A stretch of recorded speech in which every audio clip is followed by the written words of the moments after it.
Bike छोड़िए, जय माता दी बोलिए, welcome to my YouTube channel think tank. मैं हूँ अंकित और इस वक्त मैं हूँ नालंदा में। नालंदा में सोएनचांग मेमोरियल हॉल है जो कि नालंदा के अंदर से कुछ दूरी पे स्थित है।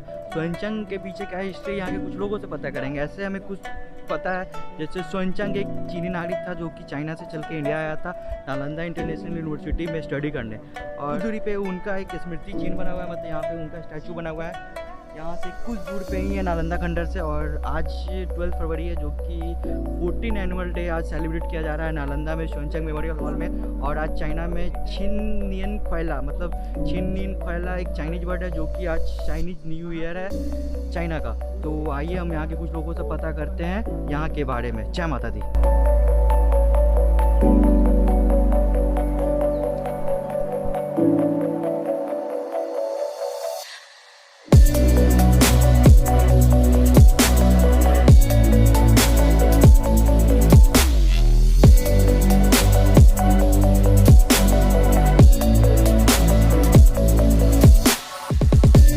मेरे साथ महाविहार एनएनएम यूनिवर्सिटी के पाली के प्रोफेसर हैं डॉक्टर अरुण सर। जिस स्थान पर हम लोग खड़े हैं उसका नाम सोएनचांग मेमोरियल हॉल है। इसको चाइनीज में सोएनचांग चिनियन थांग बोलते हैं। और ये भारत और चीन मैत्री के प्रतीक के रूप में यहाँ पे इसको बनाया गया है। अब क्यों बनाया गया इसके पीछे आप इससे समझिए कि सोएनचांग जो हैं, जिनको यहाँ भारत में ह्वेनसांग के रूप में बोला जाता है, नाम दिया जाता है, उन्होंने चीन में 629 में अपनी जर्नी शुरू की थी और 17 साल लगभग भारत में गुजारे थे। और सभी भारत के सभी, चाहे वो पूरब हो, पश्चिम हो, उत्तर हो, दक्षिण हो, बहुत सारे बुद्धिस्ट प्लेसेस की उन्होंने यात्रा की थी। और सभी चीज़ों की उन्होंने डायरी बनाई कि कौन कितना किलोमीटर पे है, कौन सा स्थान कितनी दूरी पे है।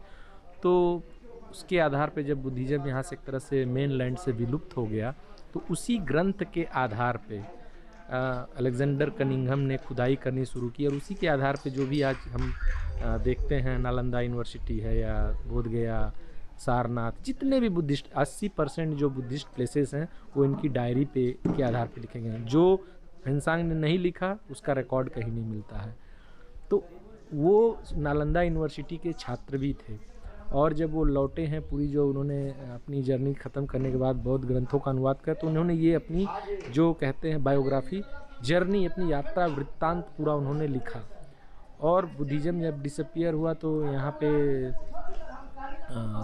अलेक्जेंडर कनिंघम ने जब किताब इनकी पाई, इंग्लिश में ट्रांसलेशन जब मिला, तो उन्होंने पूरी उसी के आधार पे सारे बुद्धिस्ट प्लेसेस की खुदाई हुई, खोज हुई।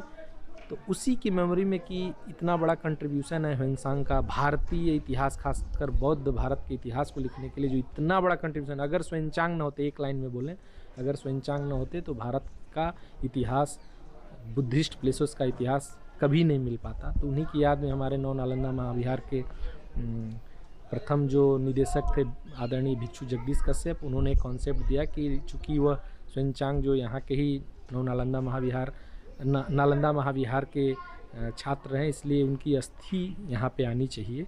तो उस कॉन्सेप्ट को एक तरह से लिया गया और भारत के प्रथम प्रधानमंत्री जवाहरलाल नेहरू और चौ एन लाई ने इसको साकार किया और उन्होंने निर्णय किया लेने के लिए। तो 1957 में जनवरी का महीना था, चौ एन लाई खुद ना आ सके, दलाई लामा को रिप्रेजेंटेटिव के रूप में चीन का उन्होंने यहाँ भेजा। उसके साथ सोएनचांग की अस्थियाँ थी, पैसे दिए, और इस जो आप सोएनचांग मेमोरियल पीछे देख पा रहे हैं उसका पूरा डिज़ाइन, वुडन स्ट्रक्चर और बुद्धिस्ट जो चाइनीज त्रिपिटक है वो किताबें दी। और इसका निर्माण 1960 में शुरू हुआ और 84 में फिनिश हुआ। लेकिन बस बाहरी खाका, दीवारें थी। 2001 में जब हमारे पूर्व निदेशक आदरणीय श्री प्रोफेसर रविंद्र पंत को मिनिस्ट्री ऑफ कल्चर ने ये पूरा परिसर हैंडओवर किया, उनके अथक प्रयास से, 7 सालों के अथक प्रयास से 2007 में जो भी अंदर कलाकृतियाँ हैं, मूर्तियाँ हैं, वो सब उनके प्रयास से यहाँ आई। और आज सोएनचांग मेमोरियल 2007 में उसको पब्लिक के लिए खोला गया।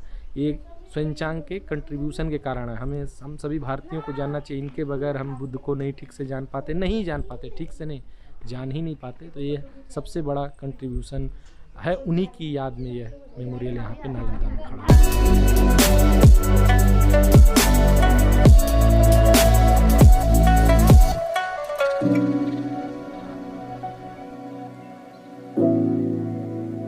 हमारे साथ एनएनएम यूनिवर्सिटी के संस्कृत के प्रोफेसर है, चोडी है, तो इनसे जानते हैं यहाँ के बारे में, यहाँ की हिस्ट्री के बारे में। तो सर यहाँ के बारे में कुछ बताइए।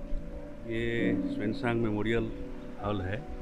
मास्टर स्वानसांग जब यहाँ अध्ययन के लिए आए थे अपने भारतवर्ष के भ्रमण के दौरान, तो यहाँ उन्होंने अध्ययन भी किया, अध्यापन भी किया। तो यहाँ से बहुत सारे ग्रंथों को वो लेकर के अपने देश चीन गए थे और उसको उन्होंने चाइनीज भाषा में अनुदित किया।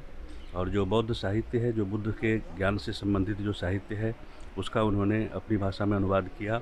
संस्कृत में भी उन्होंने कार्य किया, पाली में कार्य किया और चाइनीज़ में कार्य किया। और यह एक भारत और चीन की जो सांस्कृतिक आदान प्रदान है उसके लिए समर्पित ये सभागार है। ये एक स्मारक है स्वानसांग की स्मृति में। और प्रतिवर्ष यहाँ आज ही के तारीख को एक कार्यक्रम किया जाता है इसे मेमोरियल हॉल के बनने की स्मृति में, मेमोरियल डेज के रूप में, और जिससे कि स्वानसांग की स्मृतियों को साकार किया जा सके। बच्चे जो विद्यार्थी हैं वे स्वानसांग के किए गए उनका जो कंट्रीब्यूशन है इंडियन कल्चर को चाइना तक पहुंचाने के लिए, और जो चाइना की जो संस्कृति है, जो विरासत है, दोनों को आदान प्रदान करने में वो एक सेतु का काम करते हैं।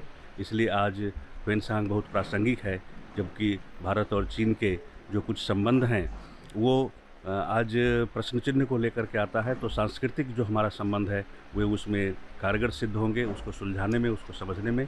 भारत को चीन के पड़ोसी होने के नाते उसकी संस्कृति को भी समझना होगा और चीन को भी भारत की इस उभरती शक्ति और उसकी जो संस्कृति है, दोनों में जो आपसी तारतम्य है उसको समझना होगा। और इस वक्त मैं वो म्यूजियम है जो कि हमारे चारों तरफ यहाँ की हिस्ट्री है और स्वानसांग का एक स्मृति है यहाँ पे, जो कि अच्छे बड़े दिखाते हैं आपको यहाँ का अंदर का व्यू दृश्य। और हमारे पीछे जो दिख रहा है ये है स्वानसांग मेमोरियल हॉल में अंदर स्वानसांग की स्मृति।